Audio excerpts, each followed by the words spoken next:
It looked like somebody was bent over and had their head in the window of the deer blind. It either heard me or smelt me, and he pulled his head out of the tent and stood straight up, and that shocked me.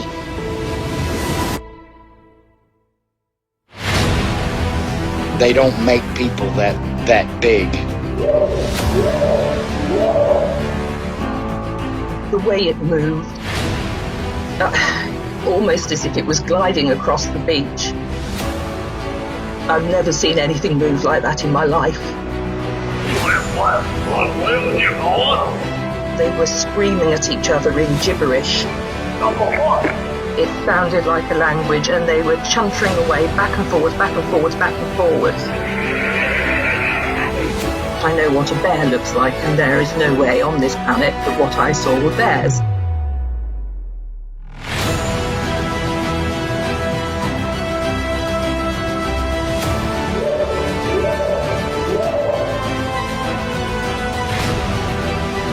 What are you reporting? Jesus Christ, you better...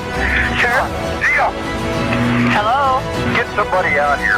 What's going on now, sir? That son of a bitch is about 6'9", I don't know. Do you see him now, sir? Yes, I'm looking right at him. Uh-oh.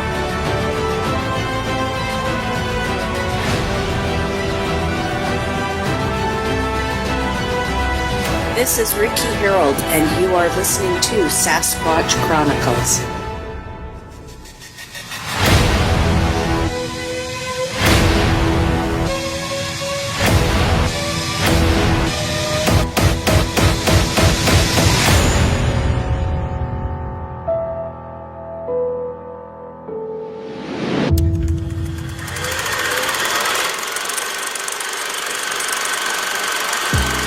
In 1967, there was a piece of footage shot in Northern California by two cowboys. It would be later called the Patterson-Gimlin film. The film has been subjected to many attempts to authenticate or debunk. The film itself wasn't quite proof, but it did draw interest from scientists. I'm Grover Krantz. I'm a professor of anthropology here at Washington State University.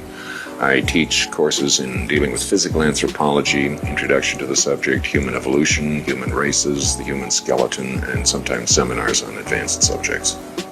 At the time, Grover Krantz was not only one of the few scientists to investigate Sasquatch, but he also openly expressed his beliefs in the animal's existence.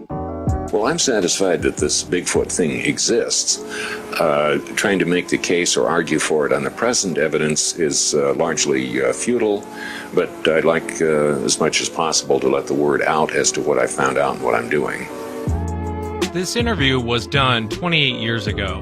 What evidence do we have today that's different from what Grover was able to look at 28 years ago? The answer is nothing. What would it take to prove that this creature is out there? Almost any scientist will tell you in no uncertain terms that you will prove the existence of the Bigfoot or Sasquatch by bringing in a body or a substantial piece of one. No other evidence is proof. They are adamant about this. Why don't we just go find a dead body? That seems simple enough, right? My preference certainly would be to find a body of a natural death or one that was already dead for other reasons. But the chance of achieving that is so near zero as to be almost silly to pursue it. Nevertheless, I have tried as much as possible. I might point out that nobody has yet come in with a body of a bear, unless it was killed by human action. The bodies of animals that die a natural death and have the ability to choose their place of dying are notoriously difficult to find. And there's at least 100 bears out there for every one Sasquatch. So the lack of a body discovered doesn't bother me at all. I would be most puzzled if one did come in. I'd want to know. I'd be very suspicious. I'd smell a rat if somebody said they found one. There's always been a debate whether to kill a Sasquatch or not in the Bigfoot community. And I use the word community very loosely. The argument to kill a Sasquatch always becomes an emotional argument, never a logical argument. When Grover talked about killing one of these creatures, it wasn't out of anger. He was talking about preserving them, preserving their habitat, giving them room to run around. even possible protection for them. I watched an interview with Grover around the same time as this interview, and he brought up a great point. He said, "I hate to break it to everyone, they're being shot now," and he's absolutely correct. I've talked to many hunters who have claimed to have shot and injured these creatures because they didn't know what it was and they were terrified and armed at the time. In the absence of a body, I wonder what would pique the interest of a scientist to take so much time and effort to look into this topic. Well, one good reason to take it seriously is the footprints that are available. When you try to consider what are the alternatives, and there's really only two choices when you look at a lot of them, they are either fabricated by a human hoaxer or they are made by the Sasquatch. And when you consider the possibilities and the difficulties and the requirements for a hoaxer to do not some, but all of them, you find you run into an absolutely impossible situation. So the way I like to put it is the Sasquatch is ridiculous. The alternative of a hoaxer is impossible. Therefore, the ridiculous must be true. With all the evidence that Grover examined, I wonder how he would answer my question, what is Bigfoot? Bigfoot is a large, massive, hairy, bipedal, higher primate.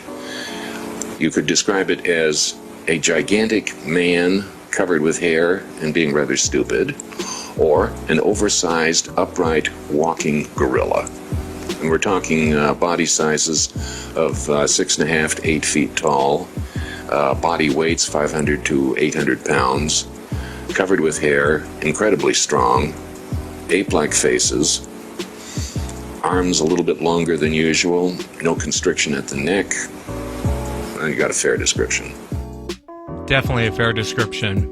I wonder, though, why would a scientist believe in Bigfoot? Well, I wouldn't say I believe there was something out there. Unless, well, the term belief usually means an opinion held because it makes you feel good.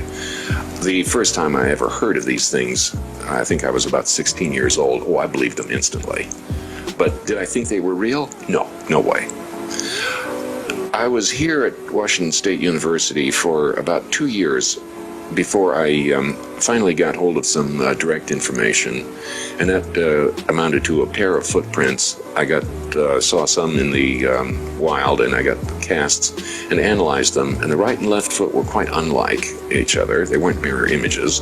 One of them was obviously crippled. I analyzed those, and this was back in 1970, and finally decided that the design of foot that's implied by the crippling was exactly what you would expect for a creature about 8 feet tall and enormously heavy. And I finally decided, if somebody faked that and put all these subtle hints of the anatomy design in that, he had to be a real genius, expert at anatomy, and very inventive and original thinking. He had to outclass me in those areas. And I don't think anybody outclasses me in those areas, at least not since Leonardo da Vinci. And so such a person, I'd say, is impossible. Therefore, the tracks were real. You either loved Grover or hated him. I got his deadpan humor. I thought he was great. I wonder, though, 28 years ago, what evidence was Grover looking at back in 1992, and what is different today? The best summary of where things stand in 1992 is just more of the same. The number of people who are reporting seeing them is just gradually climbing higher and higher. It's over 2,000 now in John Green's reports, and I would doubt that he has more than 1% of them. He has another 1,000 of footprint accounts. Again, he's got maybe 1% of the observed footprints, and the observed ones couldn't be 1% of the actual ones out there. Bits and scraps of other evidence, hair samples, bits of blood, other things that they've done to the environment keep being reported and coming in, analyzed. In some cases, these have been dismissed and found to be fake or mistakes. In other cases, they seem to stand, but we don't know what to do with them. I would say the best new evidence that's come in the last even 50 years is really two things: the Patterson film of 1967 and the footprints with the clear dermal ridges, like fingerprints, that came in 1982. We've gotten no more films since then, at least none that are legitimate, though we have gotten a few more footprint casts with dermal ridges. As far as I know, we are no closer to getting a body now than we were 50 or 100 years ago. Why isn't there more scientists like Grover Krantz looking into this subject? They're not going to embrace the idea of the existence of the Sasquatch until the definitive evidence comes in. A few of them will accept it when they have done a substantial fraction of the kind of research that I've done. When they've talked to enough people, they're going to be convinced that there is no other explanation. But until they do so, and not all my colleagues can do it, there's simply not enough time in their schedules, and they can't reach all the people. Until they do that, they're taking a legitimate skeptical attitude of they want to see the definitive proof, a body or a piece of one. That will convince them instantly. So I don't anticipate convincing anybody on the evidence that I've got. Now, in the meantime, they continue to be, for the most part, skeptical, but there's a substantial number who do think it's real, and some who take the possibility quite seriously, and they are now feeling a lot more comfortable about that than they were 20 years ago, for instance. 20 years ago, this was a taboo subject, and I almost got fired here for investigating it and talking openly about it. Now, if nothing else, I've got the president of the university supporting me. Now, that doesn't get me any money or any release time or any improvement in salary. I still have to do this entirely on my own, but I've got a good moral support now. This interview is a fascinating insight from almost 30 years ago, and I'm glad the egos in the Bigfoot world have not changed much in 30 years. I wonder why there was so much contention. Here the Bigfoot community, and again I use the word community very loosely, would not welcome a real scientist into the community. Everyone wants the discovery to take place, correct? No more hunters accidentally shooting them. We can finally be done with this, learn more about these creatures, possibly preserve and protect them. That's all good stuff, right? Why would anyone be against that? Those who are really devoted to it, if they really devote their lives to this, all their life is to search for the Sasquatch. That's their only claim to fame. When it is found, they're going to be shoved aside by the scientists and become nothing. They don't want this to happen. They want either the mystery to remain or that they find it. That science ever takes over and shoves them aside is very frightening to them. Now, there are some of these hunters and investigators who are very nervous about me because I may be nudging the scientific world into acceptance. And because of that, they would do anything they can to stop my investigation. It's a shame that not much has changed in 28 years, and we still have the same egos running around. I get crap all the time for my stance on one should be shot, killed, and brought in. But it's always from the same people. They have 38 encounters, they claim to have some weird relationship with these creatures, yet provide no proof. I also enjoyed Grover's observation regarding Bigfoot researchers and why no one gets along. And I could not agree more with what he was saying. Most Bigfoot researchers have an ego the size of Texas, and they want to be the ones to prove it. They want to be the ones with the evidence. If someone else proves it, it'd be the worst day of their life. For most Bigfoot researchers, again, not all, somewhere in their tiny minds, there's somebody important in this Bigfoot world. Bigfoot is all they have in their lives. The minute you take that away from them, their life is ruined. They're no longer somebody important in their mind. Something sad about that. I truly believe that this creature can be proven, and the discovery of the Sasquatch can take place. It would just take a group of people with their resources and efforts working together to prove it. Can't wait to see my hate mail in the morning. Welcome to the show, everyone. Thanks for being here tonight. Got a great show planned for you tonight. We're going to be talking to Matt Pruitt. And Matt actually is part of the North American Wood Ape Conservancy, and they are actively trying to kill a Sasquatch. And he's going to be talking tonight about their evidence and kind of protocols that they use. Should be a great night. If you've had an encounter and you'd like to be on the show, shoot me an email. My email address is wes@sasquatchchronicles.com. And if you get a chance, check out sasquatchchronicles.com. You can become a member and get additional shows. Let's jump into it tonight. I want to welcome Matt to the show. Matt, thanks for coming on. Thanks so much for having me, Wes. It's great to talk to you again. Yeah, it's great to talk with you again, Matt. I really appreciate you being here. And I know you have your own podcast called Apes Among Us. Great podcast for anyone out there.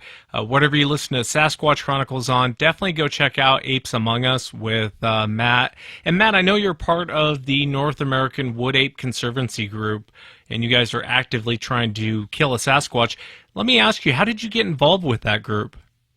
You know, I'd actually been aware of them for quite a long time. You know, they previously were the Texas Bigfoot Research Conservancy, and they were mainly based out of Texas, but they spread out their field efforts over that general region, being Texas, Oklahoma, Arkansas. And I actually got introduced to the group mainly through one of the members, Brian Brown's podcasts. Brian is a co-host of Apes Among Us. He's really the primary host. I'm the co-host there. But Brian had a podcast called the Bigfoot Information Project years ago. I mean, this must have been in the mid-2000s. And among other topics related to the Sasquatch phenomenon, he did an episode in Area X that kind of highlighted their work there. The group, like I said, they focused on the general region, but they had three primary areas. There were areas X, Y, and Z. And then over the years, Area X just happened to be the one that produced the most activity, and so they became a lot more focused on that one particular location. So I met Brian. It was actually 10 years ago this year. I went on a trip with Cliff Barrickman down to the Patterson-Gimlin film site and some other areas there of Northern California. And so I met Brian on that trip, as well as Bob and Kathy Strain.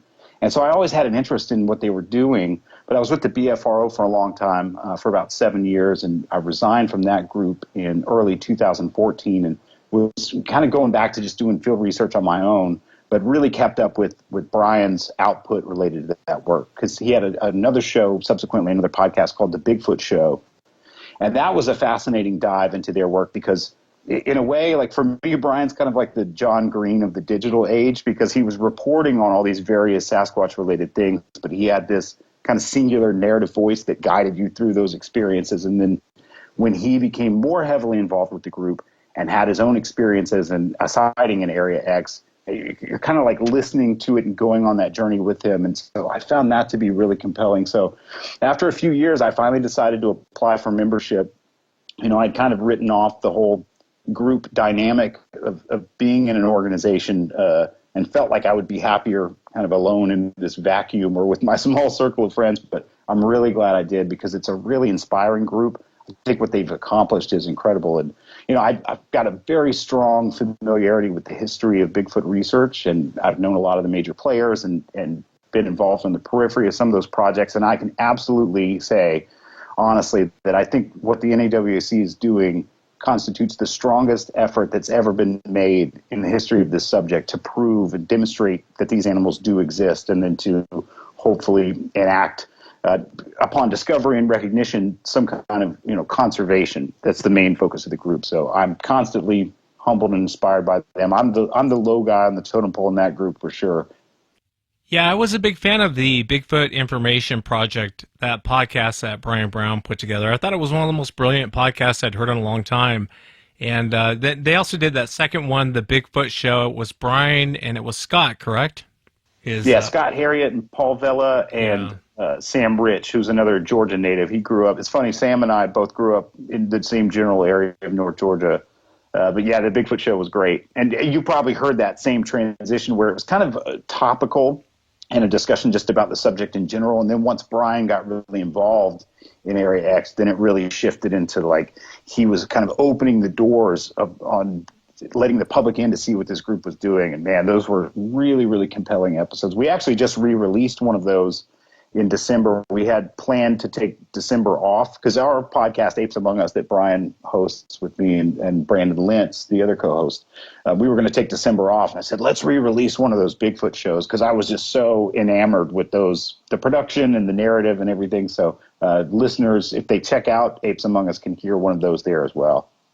Yeah, and I want to talk a little bit about Area X, if you don't mind. I know I kind of want to unpack what you said as far as them moving it forward, and I'm all for it. I know most of the Bigfoot world's not. Every delusional guy wants to be the guy to solve it, and I don't think you're going to get anywhere with that attitude. And I also believe that one should be shot and brought in. And I know I'm sure I'm going to get like 20 emails telling me what a scumbag I am, because every time I say that, people get upset. But in reality, that's what it's going to take. And I know that's what the main goal is out there with Area X. If you would you give the audience kind of a background of Area X? Someone who's never heard of what we're talking about, would you mind giving us a history on Area X and kind of what you're trying to accomplish out there?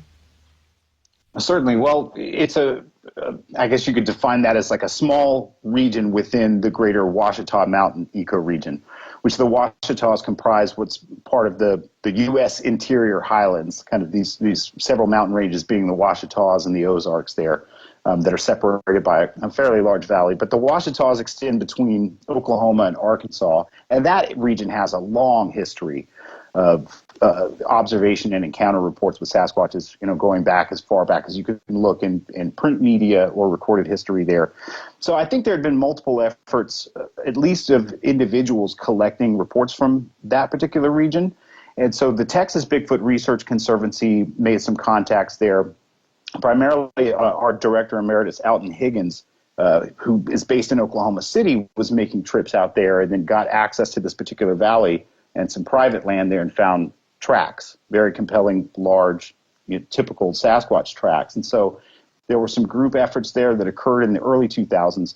But then again, as the group was kind of formalizing, they were spending a lot of time in these other regions too, in parts of Texas and Arkansas, but found that tended to be the most productive. And so over time, the efforts shifted more and more and more to Area X, which, has kind of a dramatic sounding name, but again, they were just random letters that were chosen for areas X, Y, and Z, and it just happened that X was the one that ended up being the most productive and required the most attention. And so they started spending more and more time there, and they found that the longer that they could occupy this particular site, the more the activity would increase. And I think a lot of that has to do with, first of all, these are very rare animals that seem to have very, very large home ranges and are highly mobile in those home ranges. And so people like myself, I've been doing field research for 16 years this year, but again, I'm always restricted to either having, a day job or other obligations. So I'm lucky to be out 3 to 5 days at a time before I have to come back home or go back to work or whatever the case may be.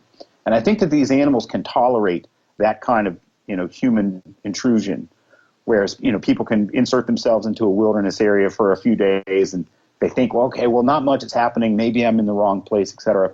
So this group was finding that the longer that they would stay there, the more activity would ramp up, as if the animals, the Sasquatches were losing their patience or trying harder to encourage the people to leave of their own volition with these intimidation displays. And so in about 2011, they started doing these summer operations that I think first were around somewhere in the neighborhood of like 30 to 45 days. So the way that we pull that off, and we're still doing it to this, even now in this year, is a team will come in, let's say on a Saturday, and occupy the site until the following Saturday, at which time they're relieved by another team. So it's not the same 4 or 5 people for 30 days straight, but rather it's members of the organization cycling in and out, occupying it for that long.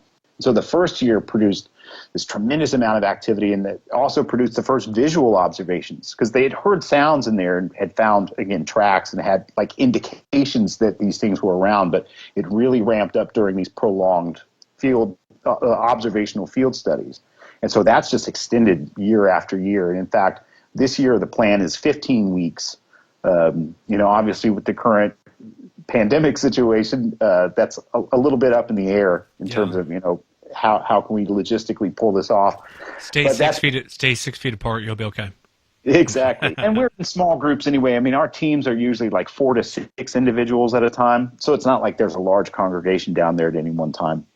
But just over the years, they've been, like I said, extending that. A lot of that, the first several years of those observational field studies were written up into a monograph that's up at the NAWC's website at woodape.org called the Ouachita Project Monograph. So you can read a great deal about that there, along with sound recordings and other evidence that's been gathered there. But that's essentially the primary focus of those operations is to occupy this place that we think might constitute a core area. Animals will have, let's say, a home range, and I know you know this, but mostly for the benefit of the audience, your home range is everywhere that you access to gain the resources that you need to sustain yourself. So for a human, let's say it might be your favorite grocery store or the farmer's market where you get your produce, or your favorite coffee shop, and the gas stations where you fill up your vehicles, et cetera. And then you have a territory, which is within that home range, and that's the area that you defend. That might be your property or your yard, et cetera. And then your core area, which might be the safest and most defensible part of your territory. And so over the years, they've observed that this activity has been very constant in this particular valley in the Ouachitas. And it seems like this is a resident population of multiple individuals that don't seem to be, they don't disappear for years at a time or anything like that. So it seems like it's either part of a territory or potentially a core area. I would say it's probably one of the most resource-rich environments I've ever been in after doing this, many years all over the country in various environments. So it makes sense that it would be the kind of place that would sustain animals. A core area very often can be the kind of place where females will, mating occurs, and then gestation occurs, and then early childbirth and rearing that child. And that's a really resource-intensive activity. And so those kind of places tend to be the most defensible, protected places with an abundance of food. And this certainly fits that to a T. So that's, I guess, a bit of it in a nutshell is why we return to the spot and we have access to this private land and pour all of our energy there into the summer months. Yeah, no, I appreciate you giving a background, because I know a lot of people may not know about Area X or anything like that. And I knew about it because I remember hearing Brian talk about it. And there was some compelling stuff that they bring out. I mean, for the longest time, they didn't publish really anything publicly. And I think they were smart doing that, but they were getting everything together is what I assumed before they were going to, put it out for the public. Have they been able to get any video evidence up there? That's not even been much of a focus historically, and it is something that I'm very interested in. And so we've been putting more energy into methods to make that happen, but also technology. And so, again, in this mission statement of trying to prove to the world that these animals exist for the sake of official recognition and therefore protection and conservation of habitat, that requires a specimen. As controversial as a topic as that is within the Bigfoot realm. It's funny because I do a lot of public speaking on this, and the general public is very much in support of that notion, and they tend to understand it. It's mostly the Bigfoot community where it becomes divisive or polarizing. But to that end, we've always had an understanding that, visual evidence is not going to constitute proof. Right. And we're kind of myopically focused on this one particular goal. And so there hadn't been a tremendous amount of effort. Now, prior to that, they did spend about 5 years on an extensive game camera trap project called Operation Forest Vigil. And they had cameras there in Area X as well as some of these other places in Texas and Arkansas as well. But, that, as you know, game cameras have not yet borne the fruit that we're all looking for. And so now I think technology is advanced enough that, we put more time and energy and resources into the highest quality thermal imagers that are available today that have amazing resolution and recording abilities. We're deploying a camera array, kind of a wall of game cameras in a very unique array that will cover this entire valley floor so that nothing that moves through this one particular area, it's a bit of a choke point or a bottleneck in the valley, it should be photographed and at any given time by a minimum of 3 cameras, but typically it will be by about 5 cameras at a time. So I think we discussed that on the last episode of the podcast that we published called Variance, which is about Operation Variance, which was last year's summer operation. So there is more of an impetus and effort now because, there's always going to be a hunger for visual evidence. And just me selfishly, I've never seen one of these animals, so I'm personally very hungry for visual evidence. So I'm always very interested in the pursuit of trying to get video or photographic evidence. And so we are putting a lot more energy into that now. We've done a lot with audio recording and these autonomous recording units over the last few years, but now I think the attempts to get better and better video and photographs are going way up, especially this year in 2020. What is the most compelling audio evidence that you have? Was there anything that really shocked you? I mean, beyond whoops and howls, and because my audience is pretty educated audience actually, but is there anything beyond like whoops and howls? Was there any audio evidence where you thought, that's strange? Well, they've encountered a number of sounds there that are pretty unique. Again, I think it may sound like Area X is a very special place. I think it is, personally, but we also don't know how many places like this exist in the country. Just if you could put together an effort, let's say near where you are in southern Washington, and have a group of 35 people who can coordinate and occupy one remote creek drainage or river valley for 15 weeks, you might get all the same, the same amount of activity because you have so many observers in an environment specifically looking and listening for these animals over such a long time. That just doesn't happen very often. So they have observed and heard things that are unique, but you can find other correlatives or similar things in the data set. I mean, one of the sounds that they talked about hearing that multiple people have heard over the years is this angelic choir type vocalization that sounds like this high-pitched singing. Yep. And, it sounded bizarre. And then I heard Doug Hychek on your podcast talk about hearing that at Snellgrove Lake. And I hadn't heard him tell that story before because, I had only seen the Monster Quest productions of the filmed segments, when Meldrum and company are there. So I immediately told the group, I was like, oh, you have to listen to this episode of Sasquatch Chronicles because what Doug described was identical to what those members had heard. That section of the Ouachitas is incredibly rocky, just a whole lot of exposed rock. And it's really bizarre. It's not like any other part of the country I've ever seen because the rock, for whatever reason, it fragments at right angles. So all the rocks, they look like these big shaped cubes. It was very strange. Like where I grew up in the southern Appalachians in North Georgia, you don't see anything like that. And I remember growing up and being told, oh, if you see a right angle, it's probably something man-made. So if you're out in nature and you find formations like that, it could be the foundation of an old homestead or the remnants of an old chimney or something of that nature. But out there, everything's shaped that way. Because it's so rocky, there's a whole lot of these rock-throwing incidents, and some of which they describe as being as loud as like rivaling dynamite. Like if something lifted a massive boulder and smashed it into the dry creek bed against other rocks. And in fact, in 2018, on one of the first nights I was there for 2 weeks in 2018, the first week of the operation and the last week of the operation. And one of the first nights on the first week, we heard a sound. I was making calls and trying to, elicit responses or an approach, or just, announcing to the environment that, hey, we're here. This is well after dark, and I heard a rock. All five of us heard it get thrown.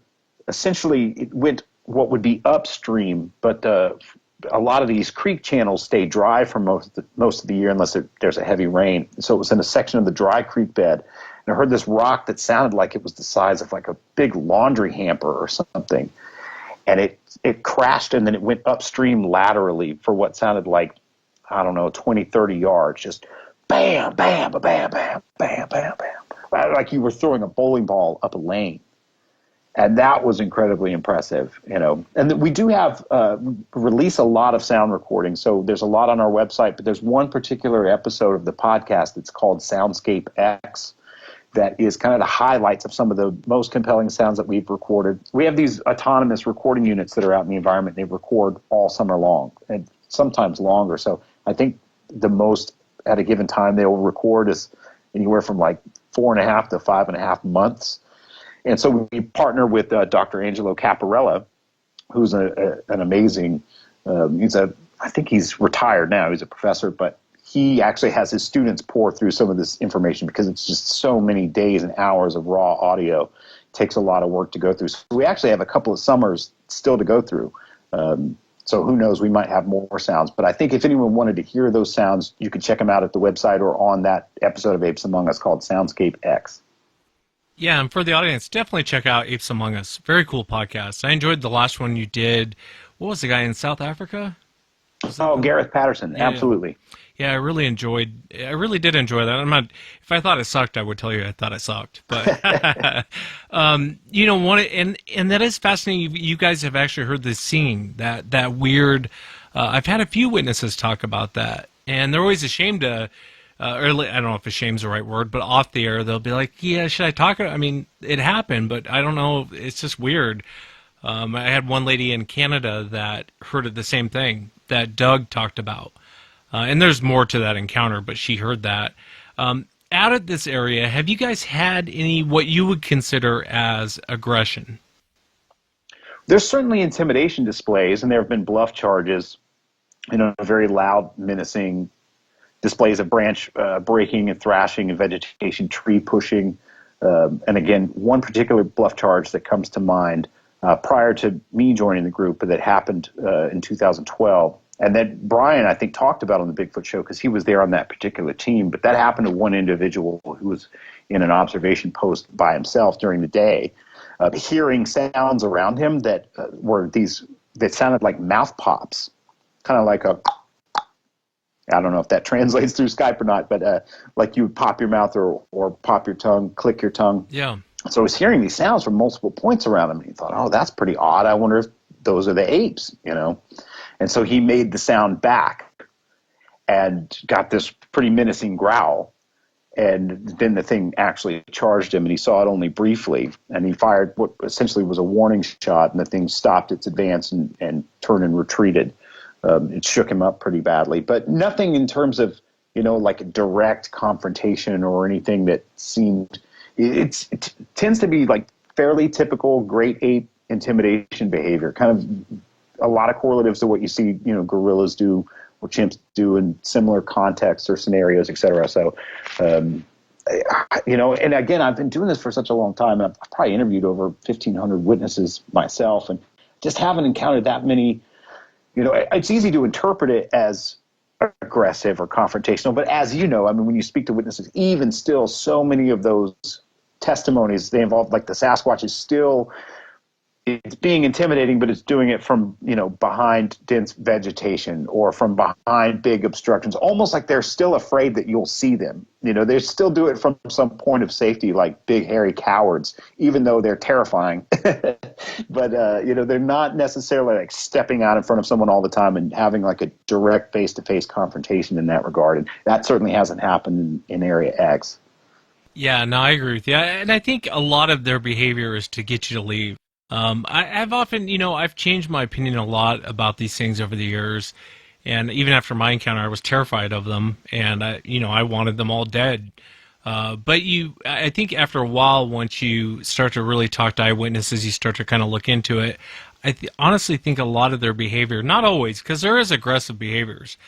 There's definitely aggressive behavior from these things, of them coming after people. It doesn't happen as much as most people would think. But I think a lot of their behavior is to try and get you to leave.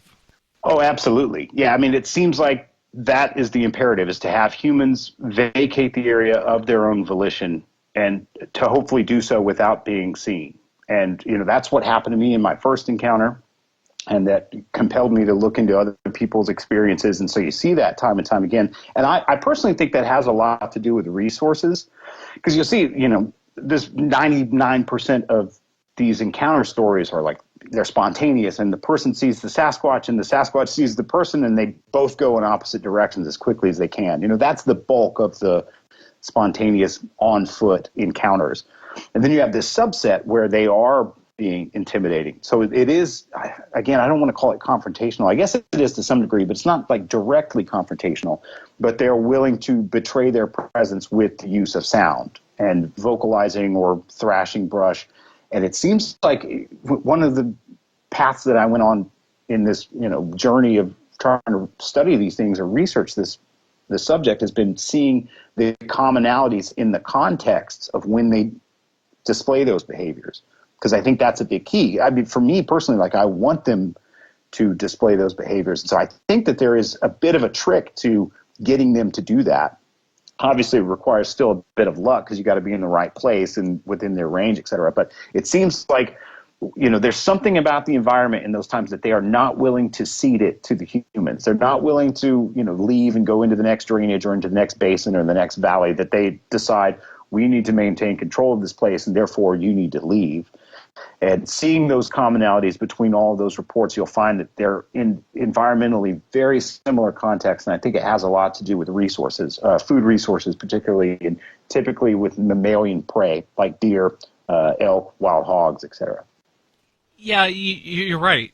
With a lot of encounters, I would agree with you. I think that you'll find a lot of aggression towards fishermen, and you'll generally find a lot of aggression towards hunters. Average hiker running into one, not so much. It's at what you were talking about before, the parting of ways. But there's something different, man, when you're out there. It seems like with a lot of hunters and a lot of fishermen, they generally get interactions, and I think it has to do with resources. Let me ask you, so what's the procedure out there for killing one? Let's say it's a night, and tonight we're going to set up to kill one. What does that whole procedure look like out at Area X? What do you guys do? Well, there's been a number of different methods attempted over the years. And obviously, one thing I say often is, we don't have a legacy of successful Sasquatch hunters to learn from. So there's a whole lot of experimentation. One of the things that impressed me so much about this group that compelled me to join, and especially once I was invited to Area X and got to see the operation and was just blown away, was that there are very, very few shots fired.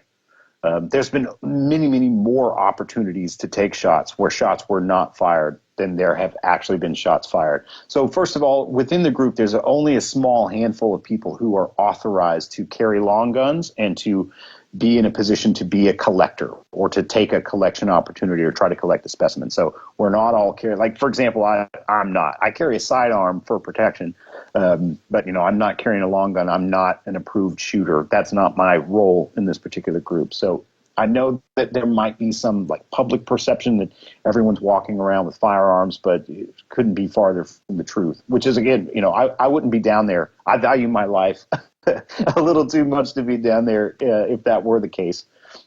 That said, there are a number of different techniques. So there's certainly hunting during the day, which, conventional hunting techniques apply, and camouflage and scent cover, et cetera. One of the things I hear so often, you've probably heard this a million times, this within the mythology of the Sasquatch, is that, oh, you can't fool them. They can't be tricked. They can't be fooled, And it's like, okay, well, let's go through the data set of witnesses and look how many witnesses are hunters who have extended daylight sightings. Why? Because they were wearing camouflage and they were using scent control and they were stationary, or they were in a blind or in a tree stand. I mean, these things can be fooled. Otherwise, we wouldn't, hunters would never see them. It just so happens that, one of the things I always tell people is, like, if you put a camera in every car that had a Sasquatch cross the road in front of it, you'd have a library of footage you'd have thousands of clips. They'd all be 1 or 2 seconds long. Versus if you look at these hunter observations, which because you've spoken to so many of them, these people are seeing them for minutes at a time, very long extended sightings where they get a good long view of the animal. Now, sometimes the animal might detect a person or, like you said, have some aggressive display, but a lot of the time the Sasquatch has no clue that there's a human in the environment. So we do utilize conventional hunting techniques, and then we do utilize, thermal imaging scopes at night. One of the things that we've done and talked about heavily, we talked about it in the monograph and on the podcast, because we do anything that we think works, we release that information publicly through one of our outlets, hoping that other people will try it.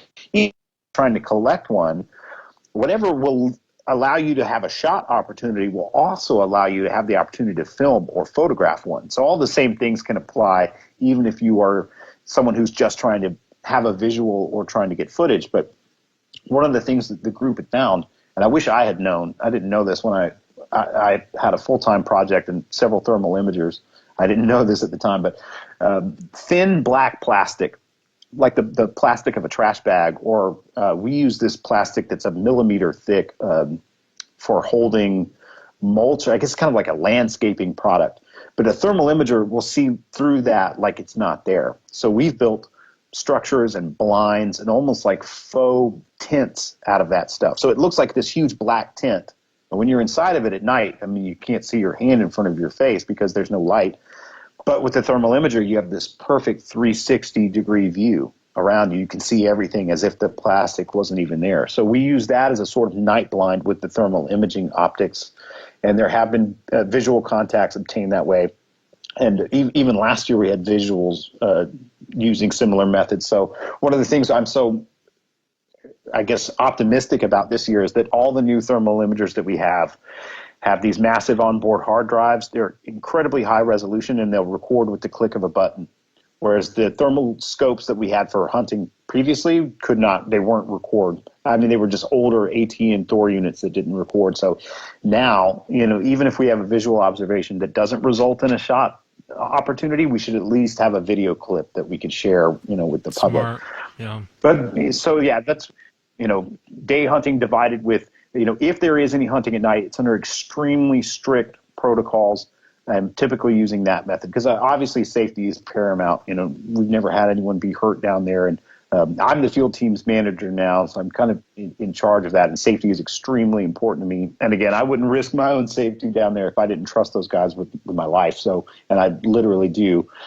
So I respect every shot not fired as much as I respect the small handful that have been fired at this point. Yeah, no, I agree. It's like, my feeling about Bigfoot researchers. Most of them I wouldn't trust to make me a sandwich, let alone go out and in the middle of the night as they're popping off shots. I wouldn't be out there. And I know that safety is important. I've heard Brian talk about that. I've heard people who go out there, they're impressed with that. And I think that's the way it should be, so no one gets harmed except for the Sasquatch. But when you're out there, one question the audience is thinking, so how long have the guys been out there actively trying to kill one at Area X? This year, if we do go into the field with the summer operation this year, this will be the 10th summer, so 9 previous summers. And I'm not breaking your balls, but the audience is thinking the same question. Why hasn't one been shot yet? Certainly. Well, obviously, a question like that doesn't have a simple one-dimensional answer, right. So I'll have to break that down a little bit. Well, first of all, again, safety being paramount. We do have extremely experienced people that are shooters, and that actually comprise the bulk of the group. I mean, many of them are military veterans. A lot of them are current or former law enforcement officers. A lot of people involved with wildlife biology who have collected specimens of other types of animals, and even one particular member who was part of collecting specimens that constituted entirely new bird species in the neotropics. So people are extremely experienced at that. But there's a whole host of factors that, first of all, you have to have visual contact, which, as you know, is hard enough. Especially when one of the fortunate things about this environment is that it is fairly untouched. I mean, like most of America, it was logged at one point in time. So now it's primarily secondary forest and maybe in some places tertiary growth. But it's incredibly dense, and it's been, privately owned for so very long that it's not constantly managed or cut or burnt or any of that. So it's like eastern jungle in a lot of ways. So the shooting lanes are fairly tight and narrow and short. So when something crosses over one of those lanes, it's typically extremely brief, a very short opportunity. So the number of visual observations that have happened that's a larger number than the number of optimal shot opportunities. One thing that we are not interested in doing is wounding an animal. That's absolutely not an option for us. And so we don't take shots that seem like they would result in an animal being wounded or being injured or being able to get away. And so, the collection opportunity has to be, a lot of kind of the stars have to align for that to occur. But the other major part of this that I've seen happen to so many people before I joined this group, just interviewing witnesses around the country, and then my own experiences. I mean, it's happened to me personally more than once, not a visual sighting, but in other contexts. But your brain, you have 2 hemispheres of your brain, your left hemisphere and your right hemisphere. And generally speaking, the right deals with unknowns and the new and the novel, or you could say unexplored territory, and your left deals with known and rectifying things against your explored domain, the territory that you know well. And so what happens to a lot of these people when they first see one of these things, especially if it's at any distance, they immediately think it's a person. Because it's upright and it's walking on 2 legs. And so very, very many of these people have said, in our group and otherwise, that when they first initially saw it, and so there actually have been a few things that could have potentially resulted in a shot opportunity, where someone saw an upright figure at the end of the shooting lane and thought that was one of their teammates. And unfortunately, because you don't want to compromise safety, you're not going to point your rifle at it and glass it with your scope, because then if it is your teammate, you're pointing a loaded weapon at them, Yeah. And so very often that, these kind of, like, I'm paraphrasing a host of different events, but essentially that happens. Get on the radios. Why the hell are you down creek? What are you talking about? I'm 20 yards behind you. I haven't moved in 2 hours. Oh my God, that wasn't my teammate. Opportunity is missed. It's over. It's gone. So that kind of thing comes into play too. So one of the things we're talking about doing this year, again, if all goes well and we're able to pull this off and get out there, is just having anyone who's not a shooter, anyone who's not in a hidden position or in a post, if we do have people in the environment. Now, again, all of this is done under such strict protocol that no one's really ever walking down range of someone. Like, we know when someone's going to deploy and what area they're watching, and we might have someone being bait of sorts or trying to elicit attention or be a diversion or a distraction. But from now on, I think anything we do like that will probably wear some kind of very bright, identifiably visual, like maybe the green construction safety vests or hunter orange or something like that. So that it hopefully could reduce that reaction time a little bit, that if you see an upright thing that isn't green or blaze orange or something like that, glass it, look at it. I think if you go back and listen to our podcast, especially, again, the one about last year's summer operation variants, two of our senior most members, were very tenured, very experienced guys, separated at a point with one plan to go up to a certain point of the creek and another one to go to a certain point at the foot of the mountain and to remain perfectly frozen and still, and to reconvene at another point later in time. And in the middle of that, where neither of them had moved, they both saw an upright thing, and they assumed, oh man, why is he getting up? We weren't supposed to get up until, whatever it was, 6:30 in the evening. And it was like, I don't know, 4:45, I'm paraphrasing here, but, and neither of them put up binoculars or anything and looked at it. That's what your brain kind of does in those environments. When you know that, your buddy's out there, the first thing your brain goes to is, that's what I'm looking at, because you're not always afforded that great up close view where you can see all those differences in proportion or see that it's covered in hair or something like that. So all of those factors kind of collectively conspire to make it extremely prohibitive to kill one of these things. Yeah. But there have been shots fired, like I said, but those have not resulted in a specimen yet, obviously, or else the world would know about it by now. Yeah, and that's a fair answer, and I respect your answer, and I'm glad to hear that. I think most Bigfoot researchers are reckless. They're into sensationalism and drama, and, guys going out with guns trying to kill them sounds like a disaster to me. But again, with this group that you're out there with, I've always respected that. I've heard Brian kind of give that same answer, and I always kind of respected that answer, because the last thing you want to do is shoot your buddy out there. And I could see that happening, thinking, oh, it's a Sasquatch, and you blast it, and it's Matt Pruitt on the ground. Do you know what I mean? It'd be the worst thing that could happen out there. And we're highly aware that, so we don't take any risks. And again, like last year's summer operation, there were no shots fired. I believe that was the same for the previous two, for 2017 and 2018. So it's not even like we're firing every year. I mean, it's a very rare event.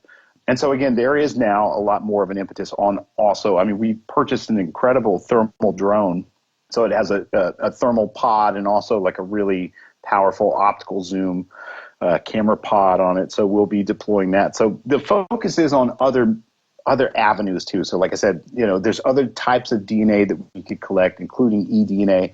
Ultimately it will take a specimen. That's just been made clear for so many decades now that people have been pursuing this subject. And this group is the only group that's ever actively tried to collect a specimen with any kind of concerted effort. So, again, I would say to people, it took decades to collect the first panda specimen after a pelt was encountered and purchased, or bones, I believe, in a market. And then expeditions were underway in Asia to find and shoot and collect, the type specimen of the panda. I think it took about 60 years.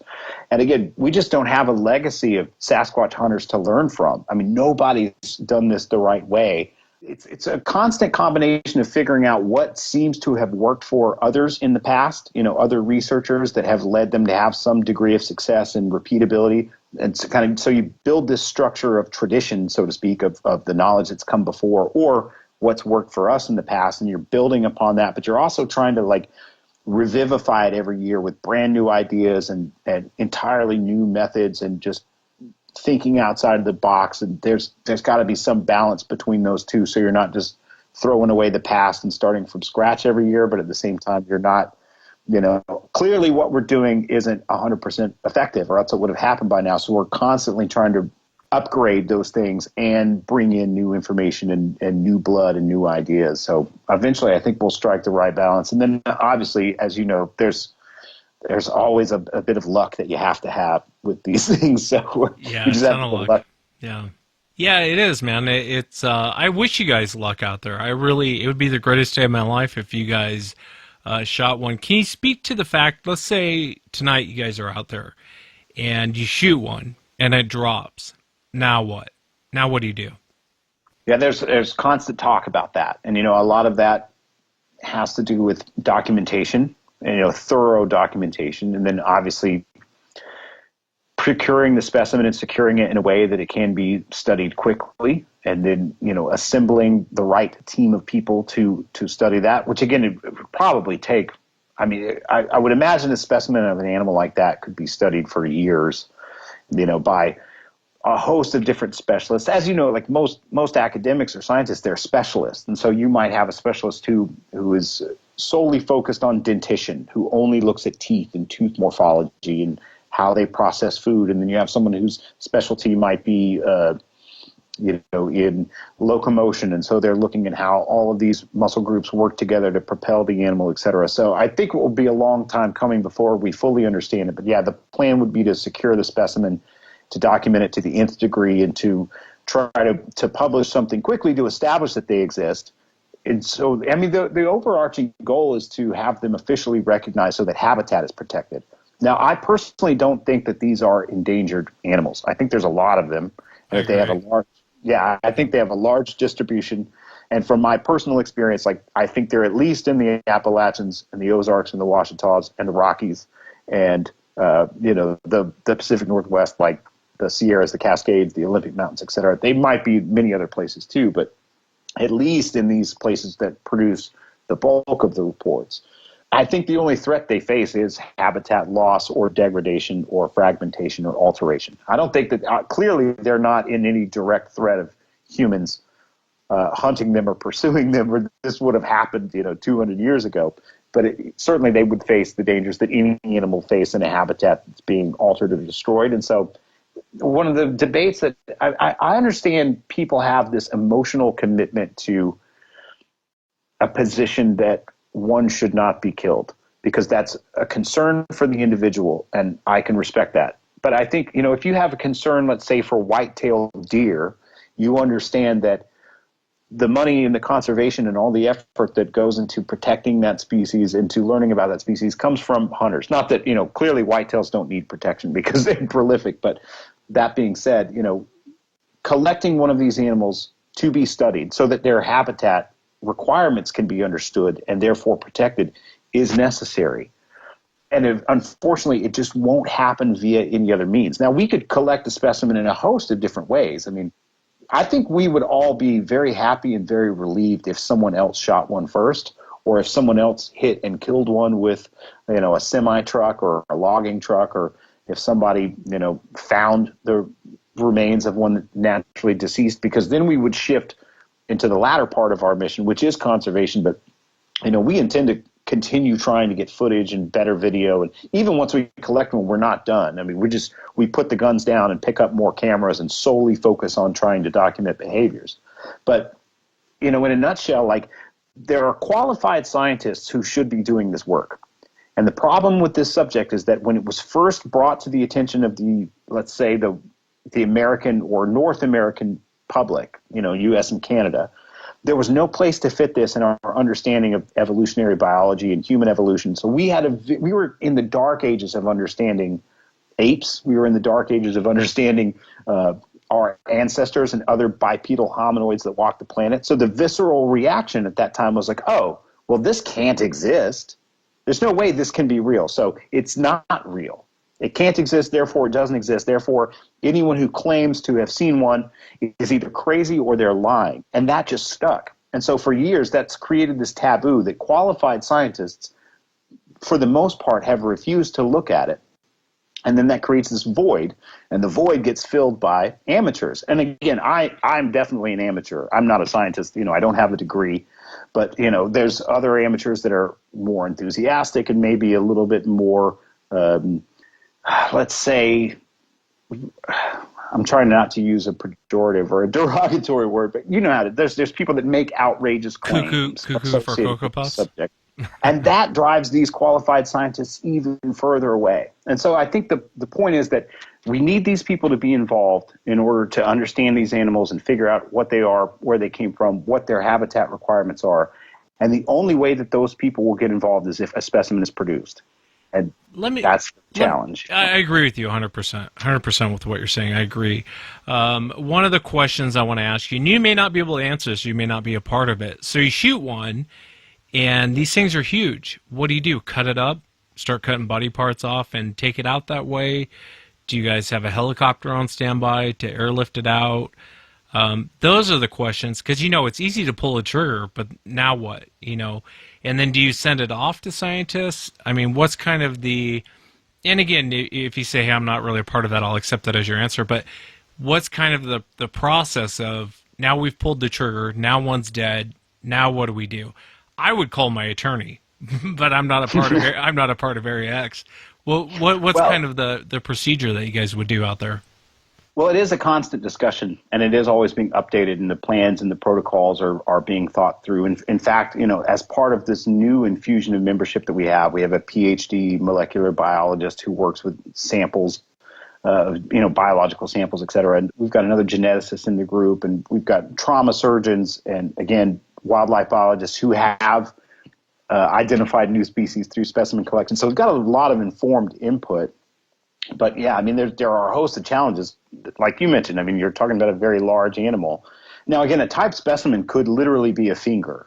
It could be a hand. If we found a tooth of a naturally deceased individual, that can be, the holotype of Gigantopithecus is a single molar.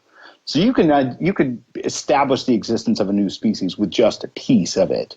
So again, killing one doesn't have to be the only way to procure that specimen. It just happens to be the most direct and efficient way to collect the largest amount of biological material.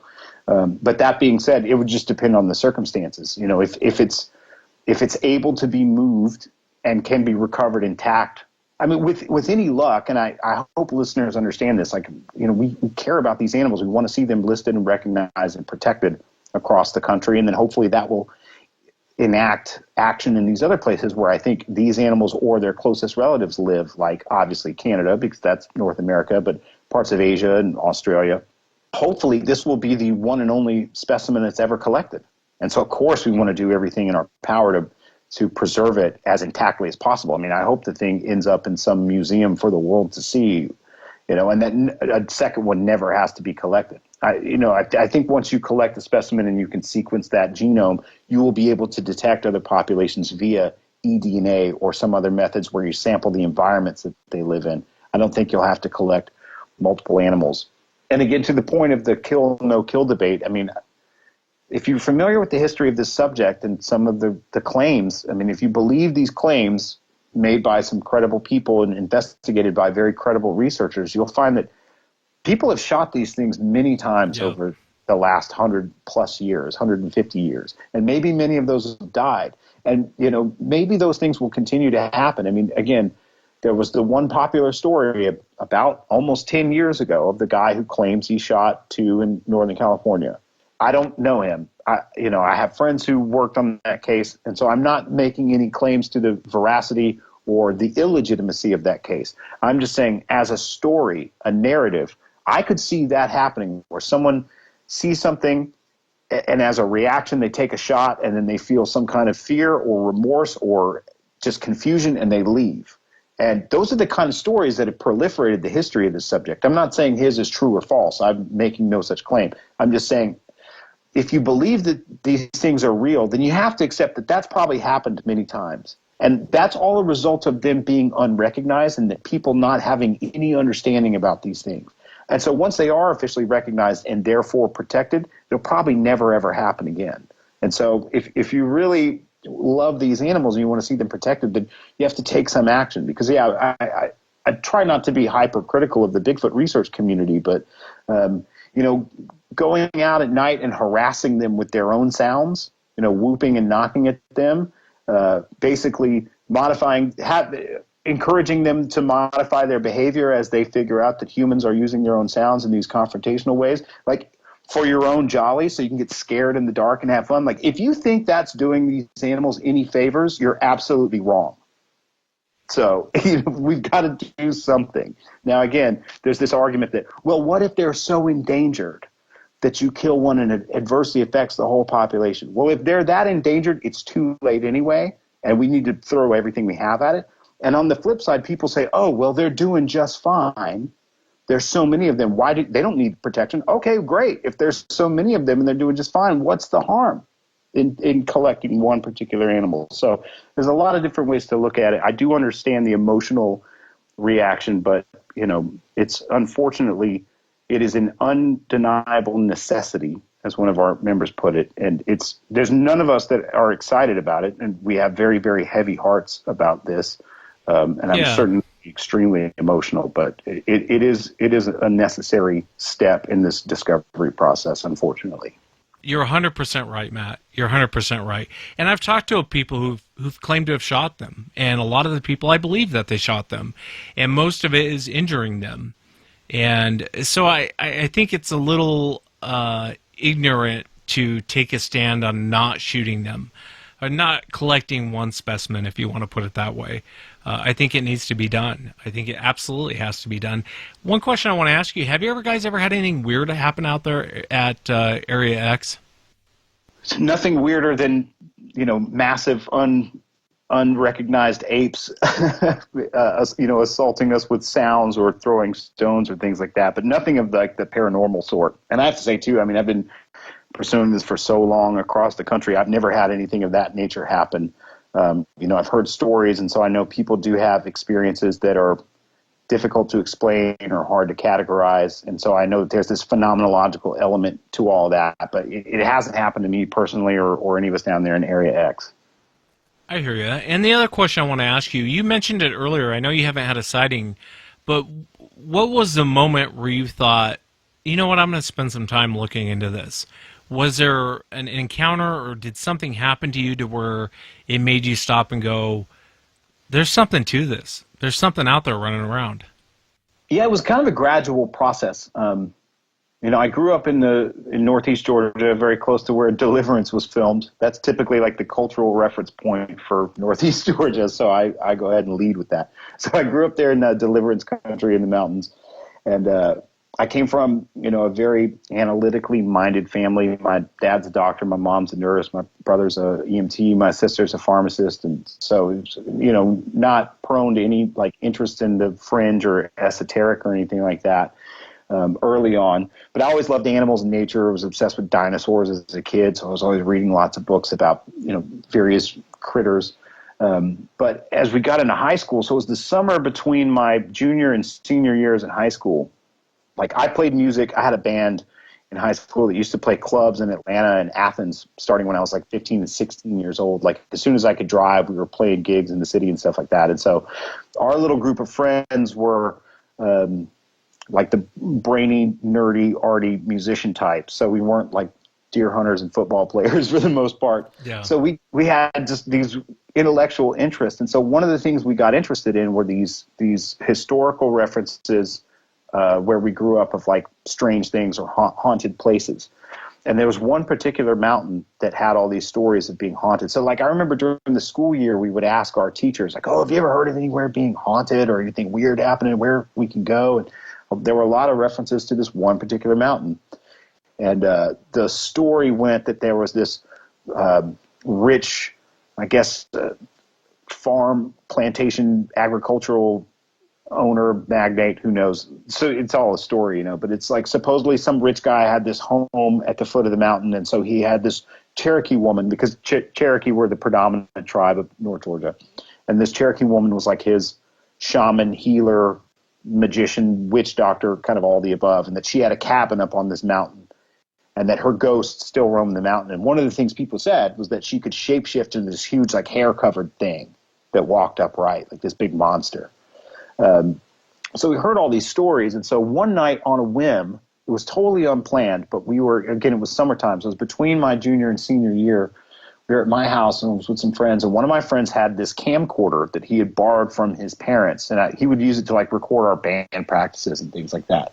And so we decided to go camp at this mountain. And we had been told that there were the remnants, again, that supposedly this woman lived in a cabin up on the mountain, and that the remains of the cabin were still up there.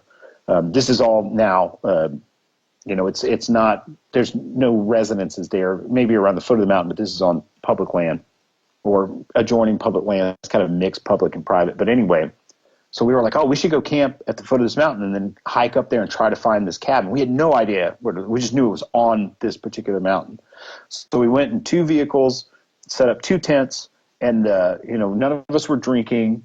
None of us were even old enough to buy alcohol. So we just had, waters and maybe like Mountain Dews and hot dogs to cook over this fire. Yeah. And we went walking up this mountain. It was like the middle of the summer, extremely hot. And so the bugs were very loud. It was really hot and humid. But a long story short, so we were hiking up this mountain in the dark. And we started hearing things paralleling us on either side. And so you hear that? It's kind of, for a while, we're like, what is that? What kind of animal is that? Do you think it's people? And so we would stop and turn off our flashlights and just stand in total darkness. And it would be, no sound. And okay, whatever, turn on the lights, start walking. The things are walking along with us again. Okay, this is strange. And it escalated into whoops. And you could hear branches being ripped off trees and then powerful wood knocks on either side of us. And again, my friend had a camcorder, so we have all these sounds recorded. I need to get that tape digitized. I only recently retrieved it out of storage a couple of years ago because it was in storage in North Georgia. But it all culminated in this series of terrifying sounds and a big tree getting pushed over that we ran. We ran all the way back down the mountain. We got in our cars. We drove back to my mom's house, and we went to get our tents the next day. We were like, we're not going back until the sun's up.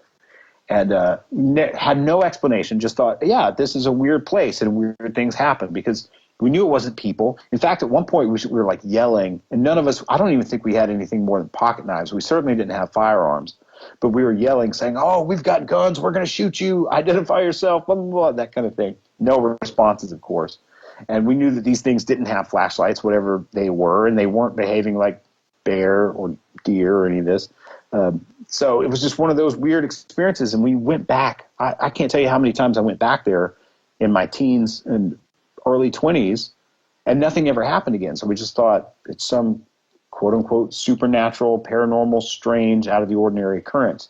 And it was later that I found Bigfoot information, and I literally remember laughing and thinking, like, how ridiculous it is that somebody thinks that there are big apes running around North America. Ha, ha, ha, how silly, And I started reading about intimidation displays and some of these encounters that people had, and I thought, man, this sounds exactly like what we experienced, in the same context and the same behaviors and this escalation of sounds getting louder and louder and more intimidating.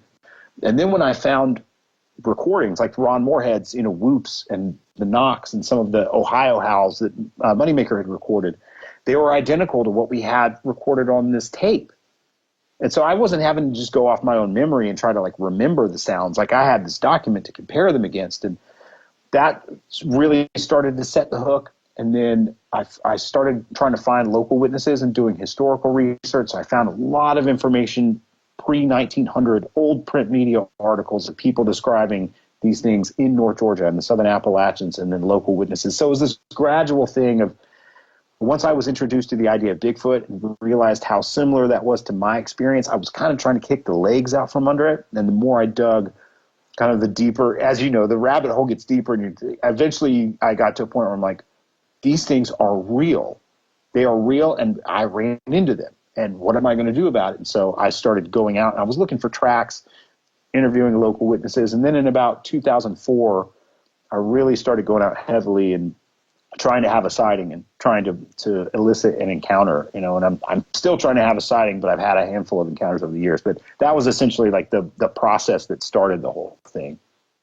Yeah, I appreciate sharing that, man. God, I'd love to see that video.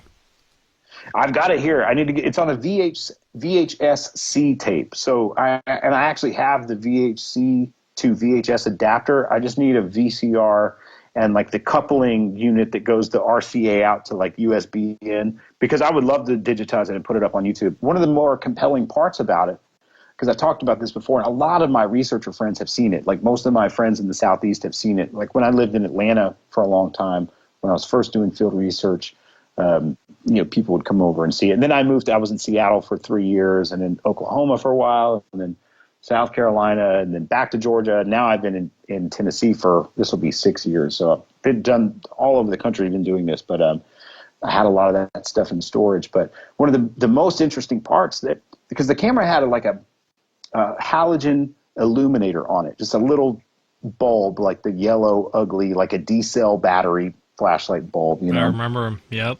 And my friend never looked through the viewfinder. He was just kind of holding the camera up and pointing it as we were walking around, because this is very thick Southern Appalachian forest, a lot of vegetation, so you couldn't really see anything anyway. And so we're just shining the lights around. So he wasn't like looking through the viewfinder, but we just had it running and trying to hear these sounds.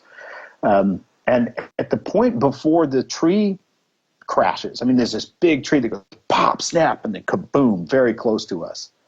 The camera pans over, and that halogen bulb hits these two big almond-shaped red reflective eyes, and they narrow as if they're starting to close, and they turn downward as if like they hit the eyes and the head, and the eyes start to close and the face turns away. And it's right after that this tree comes down. And so when we got back to my mom's house, we were just totally frazzled and freaked out, and we were all 17, 18 years old, It's like, what the hell? And we put in the tape and watched it. And then my friend's like, oh, my God, did you see the eyes? What the bleep was that? And because none of us saw them there in real time, we're all looking in different directions. And my buddy wasn't looking through the viewfinder of the camcorder. And so that part, now that it's been, 21 years this summer, I would love to see if we could digitize that and if any other detail would be present. But yeah, I definitely need to make that happen. And, I would love to see it, man. I'd love to see a copy of it. Have you ever been back to that area since that happened? I have. That's very close. My mom still lives in the same house where I grew up. What's funny is because I worked on Finding Bigfoot, because I was in the BFRO for a long time before that show happened. And so when Animal Planet started working with the BFRO, it was like they were asking some of us to put together information packets about areas that might make for good episodes. And so I had so much information for this part of North Georgia where I grew up, because I've been interviewing witnesses there since 2002. And so I put all this information together, and that was the first episode to get the green light to go into production. And they actually was really nice. So they took that information and they said, well, why don't we just hire you to be the field coordinator and the fixer? So I got to, help schedule and line everything up. So I was there on site for 2 weeks. We do 1 week of pre-production and 1 week of filming. And where I grew up, the house I grew up in, is on the edge of a very, very large conservation area that was first privately owned and then became publicly accessible, but still privately owned, and is now managed by the Georgia State Park System. And it's connected to the greater 866,000 acre Chattahoochee National Forest. So, it's out there, and there's, a whole lot of amazing habitat all around that house. And so when we filmed that Georgia episode, we were literally right behind my mom's house, maybe about a mile or so, when Moneymaker was hearing the sounds on this one particular trail. And when he said, I do think there's a Squatch in these woods. And then that became, in the title card of every episode. So that's literally in the woods behind my mom's house. So yeah, I've been back to that area many times, because that's pretty much home, And so most of even though I've done research all over the country, the bulk of it, if there's any one place that I've spent the most of my time, it's been Northeast Georgia. That's very cool. I appreciate sharing your own personal encounters, Matt, and kind of giving us a background on Area X and kind of what you guys are doing down there. I always thought you guys did great work down there, and I wanted to talk to you for the longest time to find out kind of what you guys are doing down there. And I really do wish you nothing but success down there. I hope you do end up bagging one and proving it. Be the greatest day of my life. And thank you so much for taking the time.